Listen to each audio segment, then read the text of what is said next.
Bom, hoje eu vim falar sobre desapego e o que essa palavra impacta no seu processo de reconquista. Desapego, segundo o Dicionário Brasileiro de Língua Portuguesa, significa falta de interesse ou falta de entusiasmo, desapegamento, desinteresse, indiferença. A viuvez tornou ainda mais isolada e recolhida a existência de Emília, acrescentando-lhe a indiferença e desapego do mundo. Segundo, falta de amor ou afeto, desafeição, desamor, desapegamento. Bom, senhores, vamos destacar aqui a quarta característica, né? Quinta, talvez, falta de interesse ou entusiasmo, desapegamento, desinteresse, indiferença. Indiferença. É disso que vocês precisam. Indiferença. Ah, Willy, como que eu serei indiferente com uma pessoa que eu tanto quero bem? Quando elas passam, quando ela passa por mim, meus olhos brilham. Ela é o morango aqui do Nordeste. Falta de interesse, é disso que você precisa. Como que você vai agir de forma tranquila sem que você tenha passado pelo desapego? E tem outra coisa, senhores. O desapego, ele é a contramão da dependência emocional. Dependência significa estado ou qualidade de dependente, subordinação, sujeição, necessidade. É algo que é necessário para a sua existência. Quando a gente fala de dependência emocional, isso não é saudável nem para o homem nem para a mulher, que fique claro, tá bom? Não é um pensamento de que a mulher deve ser subordinada, não. A dependência emocional ela não é saudável. Não é interessante que você, como um ser humano, dependa de outro ser humano para existir. Ah, William, mas aí você está indo contra a Bíblia, porque a palavra nos diz que a gente tem que suportar uns aos outros, né? Que é interessante, quão agradável é que os irmãos vivam em comunhão. Sim, isso não tira a, a verdade de que a dependência ela deve existir no meio, né, no âmbito filosófico, apenas a dependência ao amparo divino, digamos assim. E por que eu digo isso? Porque quem confia em homens perece. E essa confiança está no sentido de depender. Jeremias 17:5, preste atenção. Maldito é o homem que confia no homem. Essa confiança aqui, ela não está atrelada a selar pactos ou coisas do tipo. E sim, em confiar no sentido de ter esperança, né? Esperança de amparo, de coisas assim. Maldito é o homem que confia nos homens. E olha só a explicação. Por que eu afirmo isso? Maldito é o homem que confia nos homens, que faz da humanidade mortal a sua força, mas cujo coração se afasta do Senhor. Ou seja, fazer da humanidade mortal a sua força é a mesma coisa de falar que você espera da humanidade o seu amparo. Existe um salmo que fala: volto meus olhos para os montes, de onde me virá o socorro? De onde me virá o socorro? Salmo 121.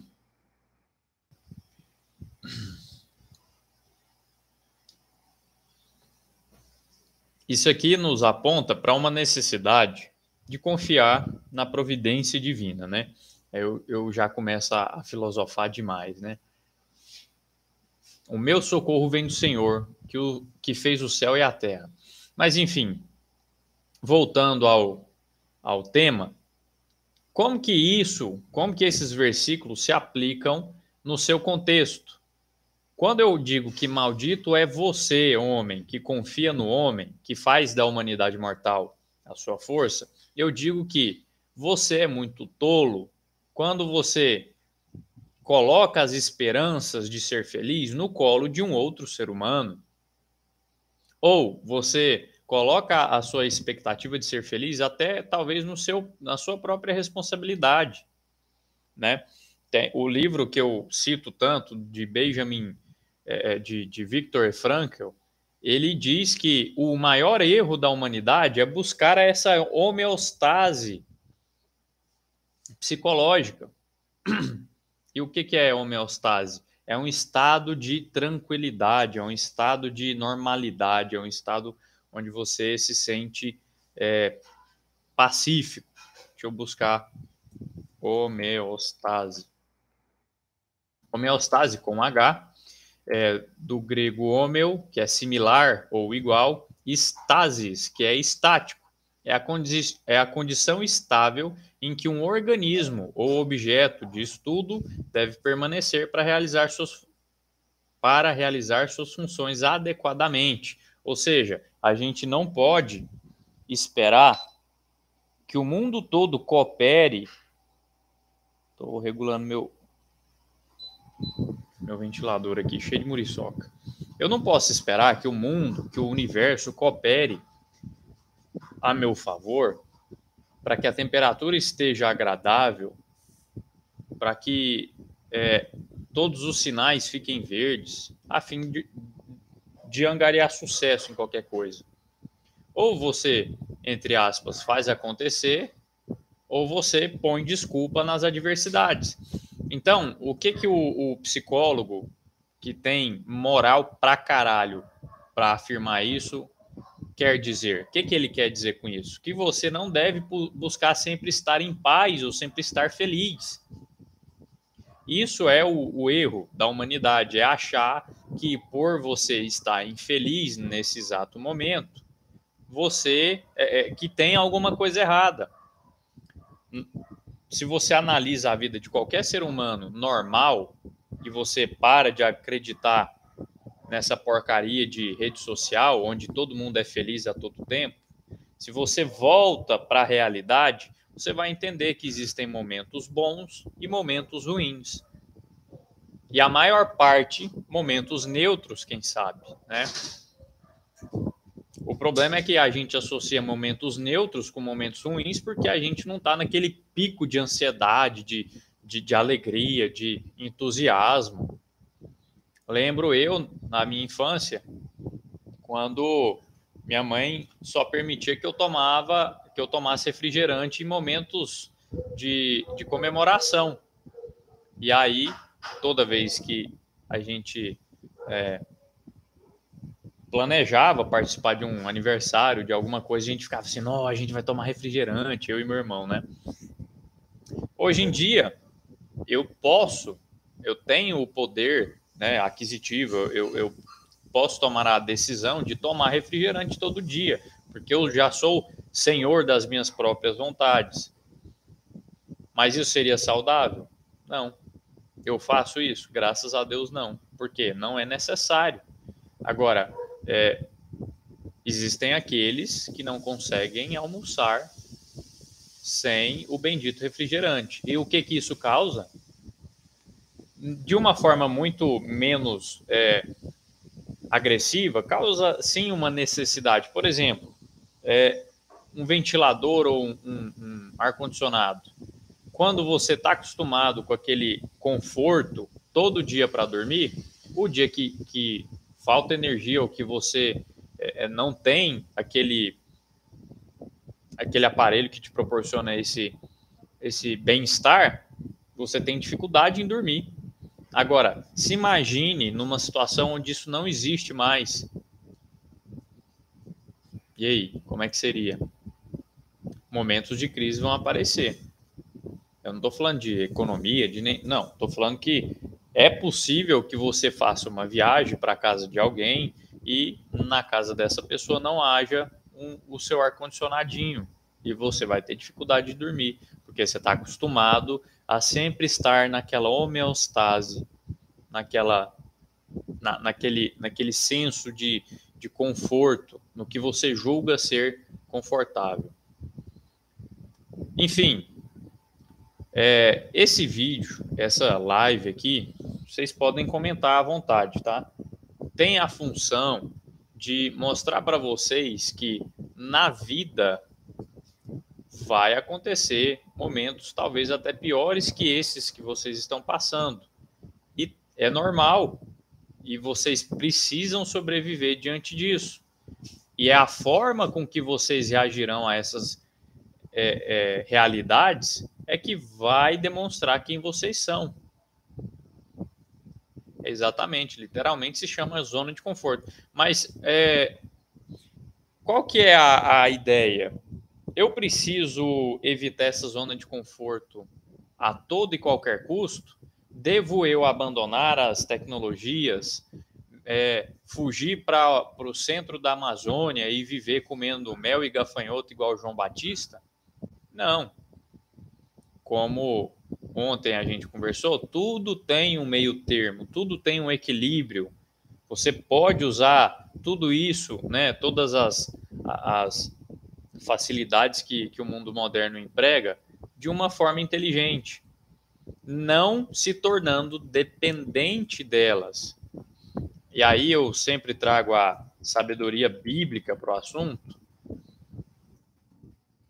Tudo me é lícito, mas nem tudo me convém. 1 Coríntios 6,12. Tudo me é permitido, mas nem tudo convém. Tudo me é permitido, mas não deixarei que nada me domine. Ou seja, eu não admito na minha vida que nenhum dessas facilidades que a vida me oferece me dominem. E assim você pode ser o dominador da situação e não dominado.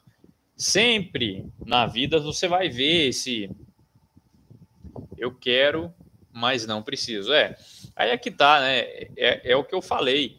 Por exemplo, não existe problema em você ter um ar-condicionado, não existe problema em você ter um carro confortável, automático, com vidros elétricos. Eu não quero instigar os senhores aqui a abandonarem o conforto e comprar um Fusca ou se rebelar contra os como é que virar um ativista do Greenpeace, gritar igual a Greta Thunberg lá, how dare you, como atrevem vocês destruírem o meu futuro, né?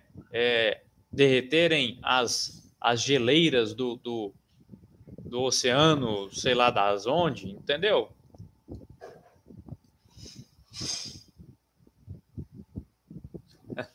Exatamente. Hoje, olha só, muito bom. Eu fiz uma breve descrição aí do vídeo e o nosso youtuber espectador me fez uma advertência aqui para eu voltar para o tema. Eu gosto das advertências, tá? Só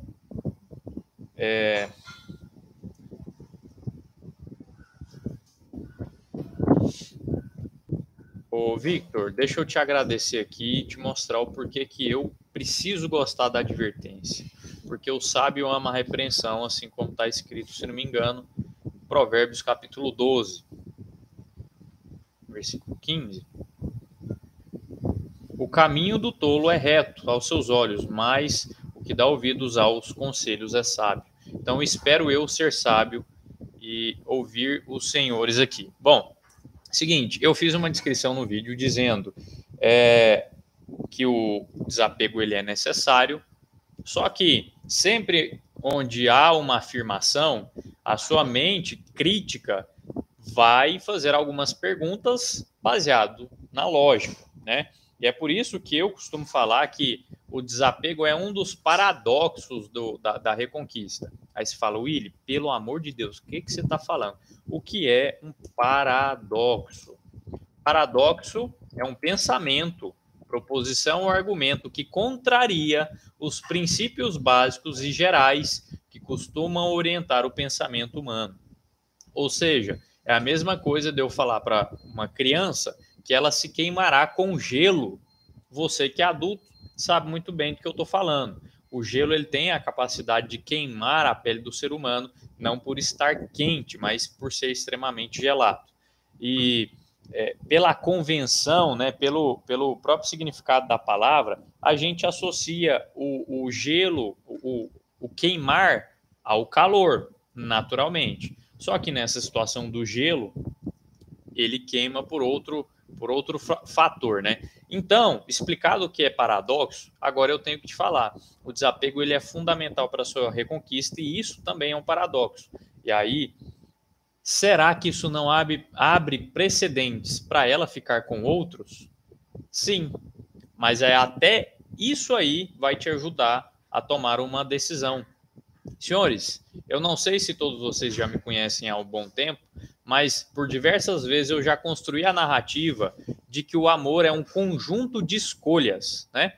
E quando a gente julga amar alguém, a gente escolhe a fim de fundamentar essa afirmação. Eu amo minha esposa, logo eu a tratarei bem, eu evitarei olhares para outras mulheres, eu de forma alguma vou flertar com outras mulheres, eu serei fiel. Quando eu afirmo que eu amo a minha esposa, eu preciso agir como se a amasse de fato, para embasar a minha afirmação. Quando eu afirmo que amo uma pessoa, isso não é apenas a descrição da realidade. Você expressa seu sentimento. Mas se você afirma que ama e não age como tal, você é um hipócrita. Então, qual que é a questão? O contato zero, ele mostra até onde vão as raízes do relacionamento que vocês construíram. E se por acaso essa raiz não for tão profunda quanto você julgava que era, você do mesmo jeito pode insistir em manter essa planta viva. Eu gosto de estabelecer um paralelo entre o relacionamento e uma planta, né? Você conhece a pessoa, começa a desenvolver um afeto por ela, é a mesma coisa de você semear. Depois que o rebento se torna visível, né? A flor, a planta, depois que ela nasce, é um início de vida. Você está plantando, né? Você está regando, está investindo o seu tempo, sua energia naquela planta. E pode acontecer dessa planta ser arrancada do solo. Só que isso não significa que a planta morreu. A planta demora algumas horas, alguns dias para cessar suas funcionalidades vitais ali de fato. Então, o que você pode fazer é enxertar de novo isso na terra. Tem essa possibilidade. Consegue entender essa minha parábola mirabolante? O que eu quero dizer? Por mais que, e aqui, eu não quero influenciar a decisão de ninguém. Eu só quero afirmar uma verdade que eu acredito. Por mais que uma mulher possa tomar uma atitude equivocada em relação a você ou tomar a decisão de se relacionar com outro homem, isso não quer dizer que tudo acabou. Agora, se você não aceita, aí a escolha é sua. E como eu disse, o amor é um conjunto de escolhas. Se você não aceita e escolhe abandonar a chamada reconquista, ótimo, o seu amor é condicional. O seu amor é condicional ao ponto que a gente vê lógica em, peraí, se ela ficou com outro, eu não vou mais querer ficar com ela. E eu te respeito, essa é a sua decisão. Assim como nós respeitamos você, você também deve respeitar aqueles que, mesmo vendo essa situação, decidem investir na reconquista. Afinal, cada contexto traz suas próprias particularidades. Não tem como eu julgar o fulano que decidiu continuar com a reconquista, mesmo a ex estando em rebote, sendo que você não sabe do passado que eles tiveram. Vamos supor que o término ocorreu por uma infidelidade da parte do fulano. E aí o fulano não se vê com moral suficiente para exigir fidelidade da sua ex, né? Afinal, ela é uma ex-companheira, ela não te deve mais senso de fidelidade ou qualquer tipo de esqueci a palavra. Eu não te devo satisfações. Então, a ex não te deve satisfações para nada. Ou seja, o Victor Romares, preste atenção. Toda essa ópera aqui para falar o seguinte: você não pode se preocupar com algo que não é da sua competência. Ou seja, eu temo que o Vladimir Putin, acho que eu não posso nem falar algumas coisas aqui, senão a live cai, mas foda-se. Eu temo que ele acione um botão vermelho e rache a terra no meio. Mas que poder tenho eu para impedir que isso aconteça? Nenhum. Então, foda-se. Não é eu que vou impedir o fim da humanidade. Eu faço a minha parte. Aqui estou com vocês. Cuidado com o Xandão. Pois é, então, como eu não estou aqui para criticar alguns filhos de... Deixa quieto. De chocadeira, né? Vitor, se preocupe com você, filhão. Esqueça dela. Eu tento, Marcelo, mas ela já pagou tudo. Redes sociais, contato. Então, fico com esse receio de que ela já se foi. Victor, pare de ter um receio de algo que já é uma realidade. Ela se foi. Há uma possibilidade dela voltar. Mas isso pertence ao futuro. Preste mais atenção ao seu presente. E com essas palavras eu não quero te abalar, muito pelo contrário. Lembra que eu não sei se você estava aqui quando eu falei, que é só encarando a realidade que a gente consegue tomar decisões boas. Ou seja, quando uma pessoa tem miopia, ela coloca as lentes do óculos, o que acontece? Ela deixa de ver uma realidade deturpada por sua deformidade nos olhos, na pupila, sei lá onde que é, e passa a enxergar com mais clareza o que realmente se passa. E aí ela pode tomar melhor decisão. Vocês sabem que eu gosto dessa área bélica, né? Gosto de contextos conflituosos. Então imagina um atirador, um franco atirador, né? Um sniper, um atirador de elite que use óculos. Eu acredito que seja até um requisito para o camarada fazer um curso tão avançado como esse, não ter nenhum problema de vista. Mas, nessa situação hipotética, imaginemos nós que um atirador de elite tenha miopia e ele esteja sem seus óculos. Eu não sei como é que é o jogo de lente, se o cara consegue enxergar bem na lente, eu estou só fazendo um paralelo para a gente entender. Imagina que esse cara está numa missão de resgate de reféns.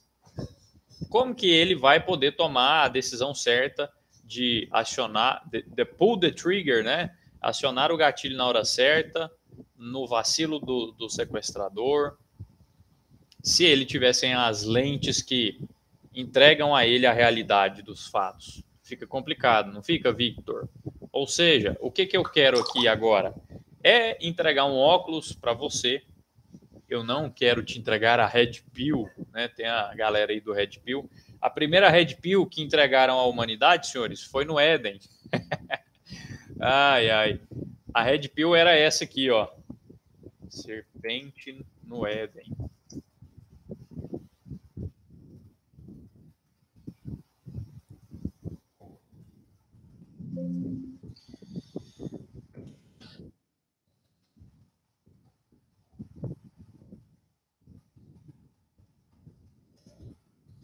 Bom,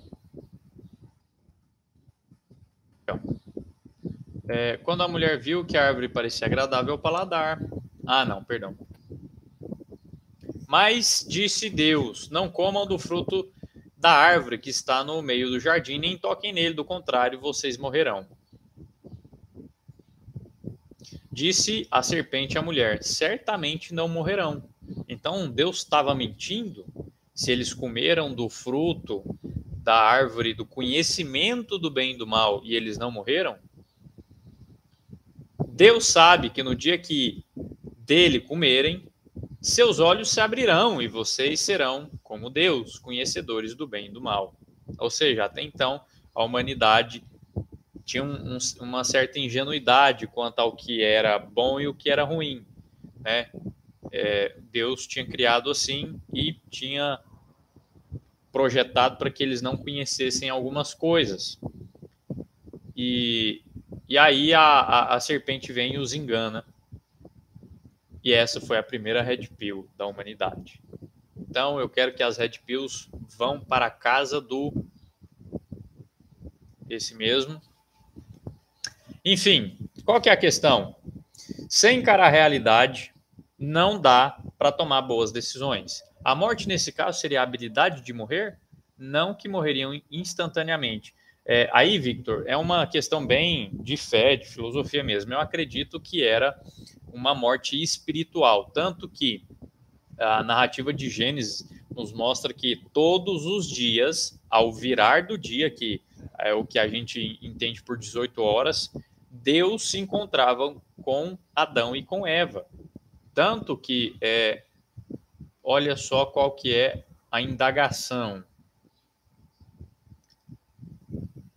Ouvindo o homem e sua mulher os passos do Senhor, que andava pelo jardim quando soprava a brisa do dia, esconderam-se da presença do Senhor entre as árvores do jardim.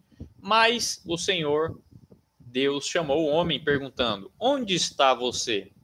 Ou seja, no momento que era proposto de Deus e a humanidade se encontrar, a humanidade representada aqui por Adão e Eva, os homens se esconderam. Então, a morte foi exatamente essa, a perda da capacidade de ter um contato mais íntimo com Deus, porque eles se encontravam todos os dias. E onde que isso é reatado? Na cruz do Calvário, pela graça de Deus. Essa é a minha fé. O que eu quero dizer para vocês? Sem que vocês encarem a realidade, não dá para tomar uma boa decisão. Agora, e é por isso que eu digo, não esperem boas decisões de um ser humano. Victor, da mesma forma que você está fragilizado emocionalmente, a sua ex também está. E quando a gente fica fragilizado emocionalmente, o que é a tendência? De tomar más decisões. Concorda? Quando a gente toma más decisões, a gente não está exercendo o amor a si mesmo. E é isso que é o pecado na narrativa bíblica. Pecado é aquilo que faz mal para o ser humano, senhores. Pecado não é aquilo que ofende ao Deus inalcançável, né? Inatingível. No caso dela, excluir todo o mais rápido possível, e a minha foi me preocupar com isso. Pois é, preste atenção, ela é um ser humano tão falho quanto você, Victor. Tão falho quanto eu ou qualquer outro animal da espécie humana. Então, todos os seres humanos têm essa capacidade hostil de ferir um ao outro.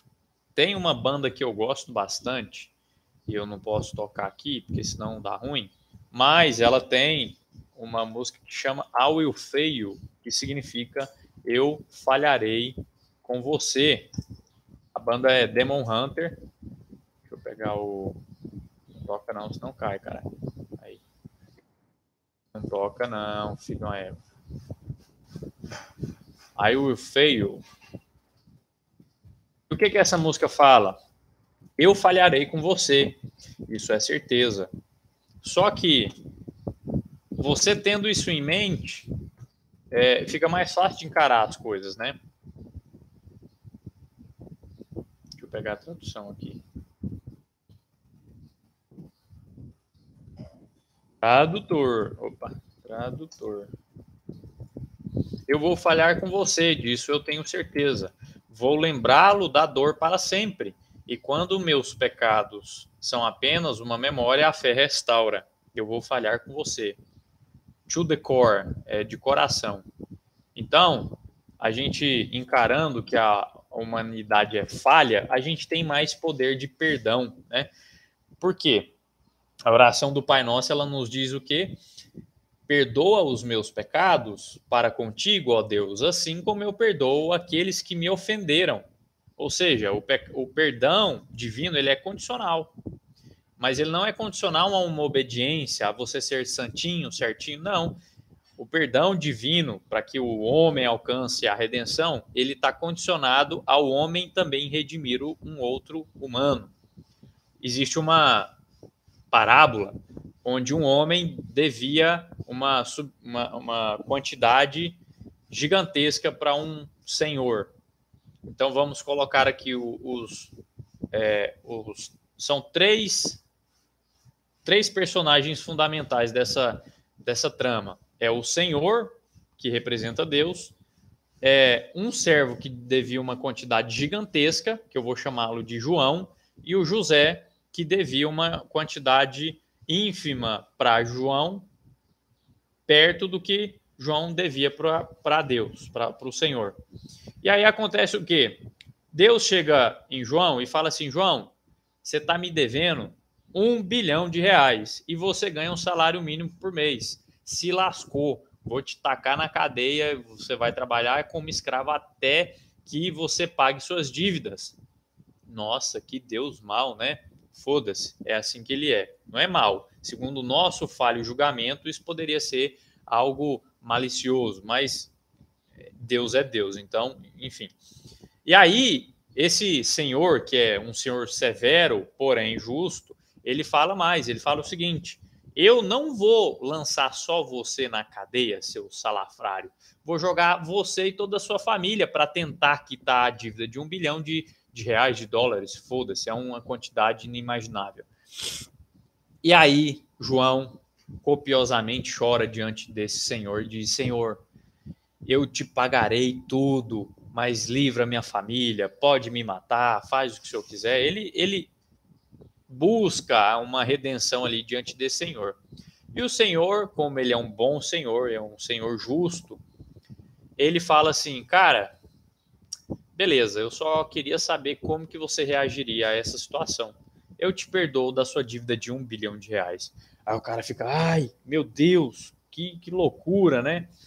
Eu que ia ser preso e perder toda a minha família, ganhei a liberdade novamente. E João segue sua vida. Só que ao virar da esquina, né, saindo do Tribunal de Contas da União, ao virar da esquina, João, que é o cara com dívida bilionária, encontra José, que o devia R$1.000. E aí, João, não se lembrando da misericórdia que recebeu do Senhor, fala para José, seu vagabundo, pague o que me deve. E aí José usa as mesmas palavras para João. Me perdoe, eu vou te pagar, eu vou dar um jeito. E João não exerce a mesma misericórdia que o Senhor usou com João. João manda José para a cadeia. Chato, né?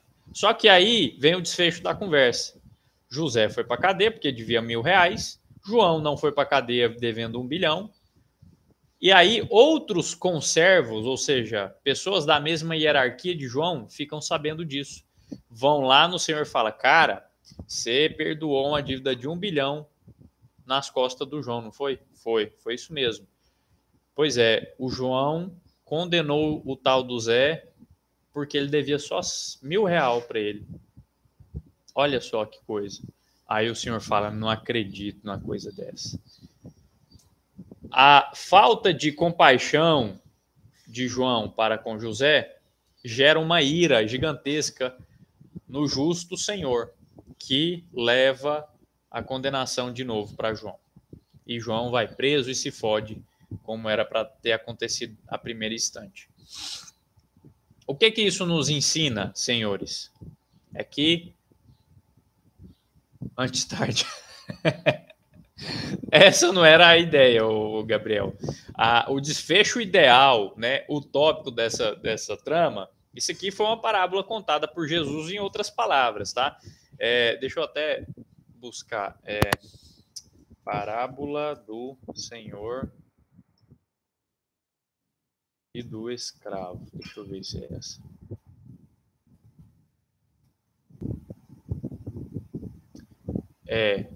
Parábola do escravo sem misericórdia. Mateus capítulo 18, versículo 21 a 35, tá, senhores?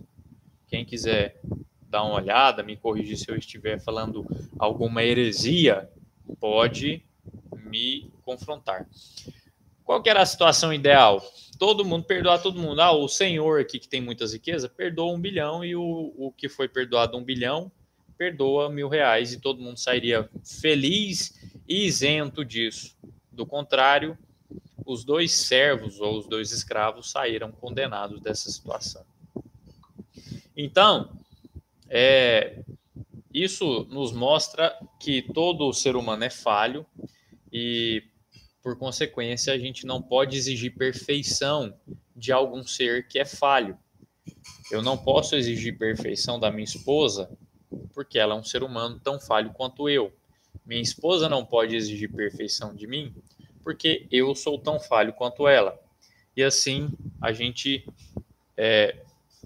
encerra o nosso raciocínio. Mas e se ela ficar com outro? A vida é dela, meu amigo. Cabe a você escolher se vai continuar ou não. E a vida não deixa de ser dela se você decidir em continuar com a reconquista. A reconquista é uma empreitada muito perigosa, no sentido de que você aposta algumas coisas sem ter nenhuma garantia. Você faz uma aposta de tempo, você despende tempo naquela empreitada, confiando na história que vocês viveram, né? E aí, o contato zero e todas aquelas medidas que a gente induz você a tomar, vai fazer com que essa história, a parte boa dessa história que se passou, volte à tona e convença ela do contrário. Porque isso aqui seria até tema para um outro vídeo, né? Por favor, 5 pessoas online, se vocês quiserem propor o tema para o vídeo de amanhã, eu já estarei aqui em prontidão para anotar. Qual que é... esqueci o que eu ia falar.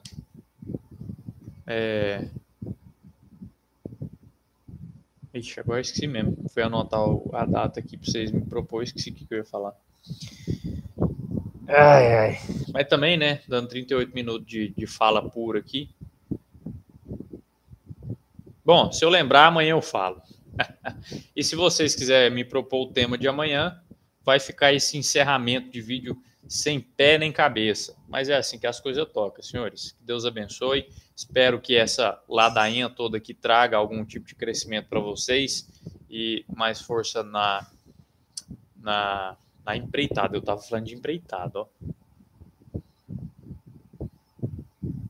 Me ajuda aí, velho. O que era que eu estava falando?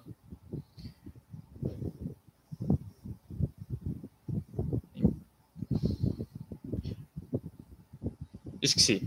Deixa quieto. É nóis. Tamo junto. Até amanhã nessas lives pré-almoço. Falou!